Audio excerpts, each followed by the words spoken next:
Being broke is expensive. That's a fact. Being broke is expensive.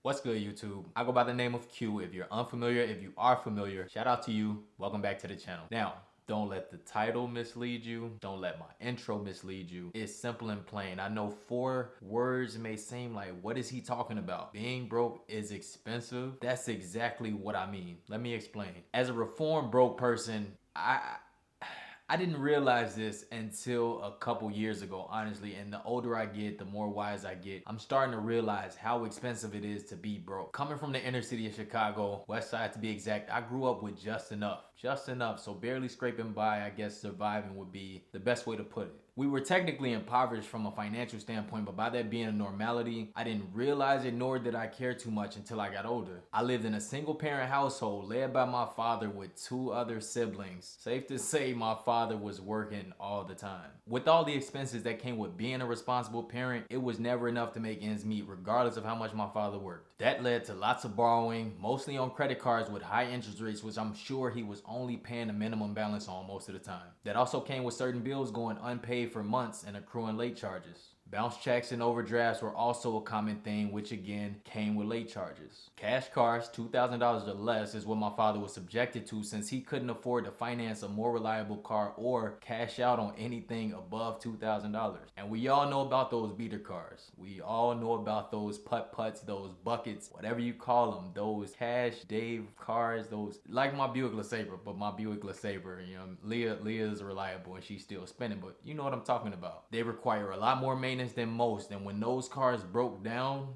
they broke down, and that resulted in pricey tows and missed work sometimes, which is even worse. And you damn sure can't afford to have a significant accident. Co-pays for the kids, dental and medical, home maintenance on damage that we did to the house, windows, toilet, HVAC, etc. That's a whole nother story for a whole nother day. But it's like when you're broke, everything seems like an emergency and you can only take things one day at a time. It's that whole everyday struggle that you hear about, and it's hella unfortunate. It robs you of your peace of mind and ability to think further out. I don't know about you, but that sounds expensive AF to me. And it goes even deeper, right? So that was just part of my story that I want to share, but I'll go a little bit deeper so y'all can really grasp the concept of what I'm talking about. Some of you may get it already, but let's go a little bit deeper. From a financial standpoint, I'm pretty sure y'all get it, right? It is expensive financially, but there's other costs associated with being broke. Like I said, the peace of mind is one thing. So for instance, when it comes to my father, he had to work 2 and 3 jobs because he had these kids, he had these responsibilities. So he had to work these 2 and 3 jobs, and while he was working these 2 and 3 jobs, guess how much I saw him? When he was coming home, when he was going to sleep, when he was waking up, when he was going to work. That's when I saw him. So that there takes away from spending time with your kids. And as well as if you can't afford to maintain a household and a family as a single parent or single individual, regardless if you have kids or not, you have to have your kids contribute to the household. So if you're anything like me, you were paying bills. You were helping out around the house. Like I got my very first job at 15 years old because I wanted things that my father couldn't afford me, right?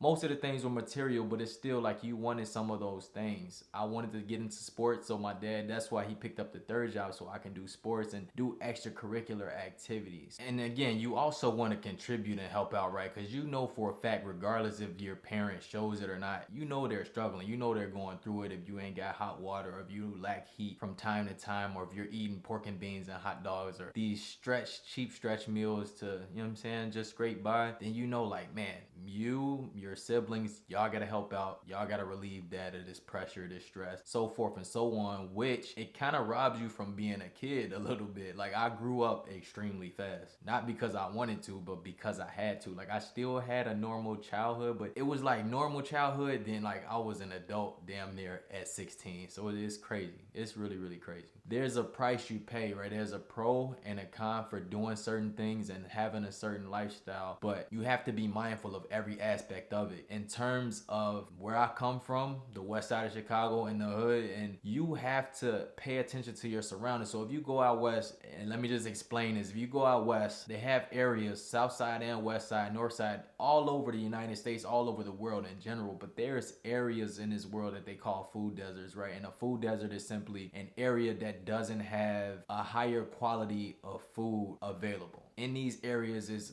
liquor stores on every corner, churches, check cashing places. And the food that you're subjected to is just these corner stores where all they have is snacks and all this junk food and unhealthy food. Then you got like the deli in New York, you might call it a bodega, right? So all they're selling is this greasy, nasty, cheap food. Like, you can afford it, you know what I'm saying? One of my favorite meals was 2 pizza puffs and a fry, you know what I'm saying? For $2.50 or $5 max, you can eat good, but what you're eating is trash, and your diet plays a big role in your overall health. So if you're eating trash all day, that's gonna lead to high blood pressure, that's gonna lead to diabetes, that's gonna lead to expensive medical bills, which again, if you can't afford it, then you just gotta suffer. You just gotta suffer. So in that way, being broke is expensive. Then you have those whose only lifeline may be credit cards or loans, right? And that's literally their only lifeline because they're just trying to stay above water. They're just trying to stay above water, regardless if they gotta pay that 24, 26% interest, 30% interest on those loans or credit cards. They gotta do what they gotta do, and they're making only minimum payments. So it's no way to get out of that other than filing bankruptcy. Filing bankrupt, which ruins your credit, and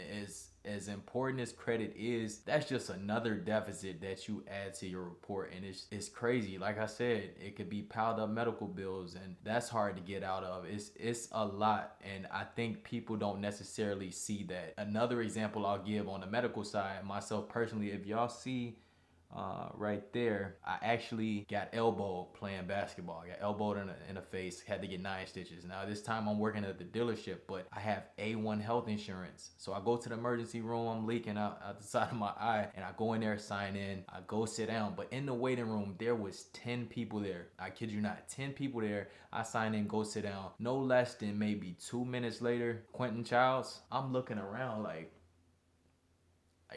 me, or is it another Quentin Childs in here? Like, how'd you call me so fast? I just got in here and sat down. That's because I had good health care. I went in, signed in, I was in and out, stitched up, patched up before they even took another patient that was in that waiting room already. And these weren't guests. These weren't people there for moral support. One dude had a ice pack on his head, another lady was holding her elbow, another guy was holding his kneecap, and they just weren't being served because 9 times out of 10 they didn't have good health care, or they didn't have what they needed in terms of health benefits, which is costly because now you got to go through pain, right? You got to struggle, you got to wait, you got to get frustrated, and it's terrible. Like, the medical system here is trash. We all know that. If you're in the United States, the healthcare sector and the insurance sector is a racket. It's a lot of other rackets, but you know what I'm saying? We'll talk about that in another video. But it's unfortunate, and again, extremely costly, extremely expensive. The last thing I'll touch on here is crime. Now, I've done some crime in my day. I won't go into too many details, but majority of it was petty crime, right? Petty crime. And again, when you're broke and you have nothing, especially if you're young, let's say 10 years old, 11, 12, 13, 14, 15, if you don't have no money, what are you gonna do? You're not old enough to get a job. Nobody around you can necessarily help you out. So desperation sets in and just completely takes over. When you're desperate, that's a dangerous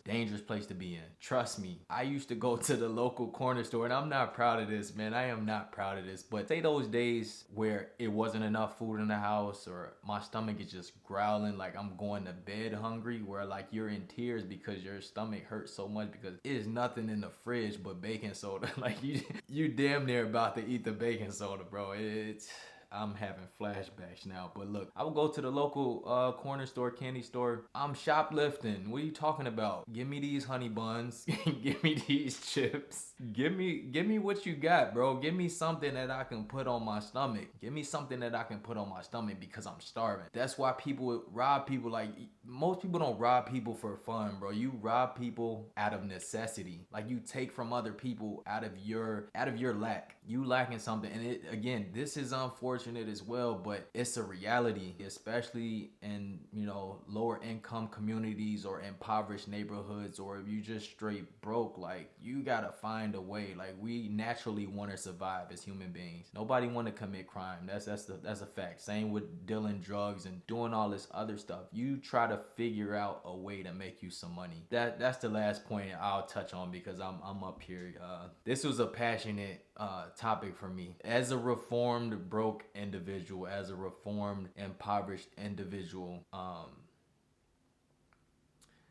I think it all makes sense. Like the way I move, the way I do certain things, it kind of bleeds through. And I actually wanted to use this video as a way to get people to understand, because I've sprinkled this into my content before, but I wanted to go a little more in depth as the channel grows, as more eyeballs are on my content, so people can get a sense of me as a person and my come up story. But also, if you're in the position that I was once, just know I feel you. Just know I feel you. Like I always say, I'm not the type of guy who's just gonna blow up and level up and forget where I came from. I'm always reaching back. I'm always reaching down. I'm always trying to help anyone I can, and that's the whole purpose of this channel, is to reach as many people as I can. Like I'm in one geographic location, so I can't see everybody face to face, but I can get my message out through video, right? YouTube, Instagram, Facebook, TikTok, Twitter, whatever I need to do to get this message of financial literacy out, get this message of financial elevation, freedom, wholeness, whatever you want to call it, financial independence. But I know for a fact everyone can do it if you really apply yourself. Really apply yourself, right? If you've been following me, I try to put as much information out there as I can, and I'm always learning. So that's the thing. I'm gradually learning every day.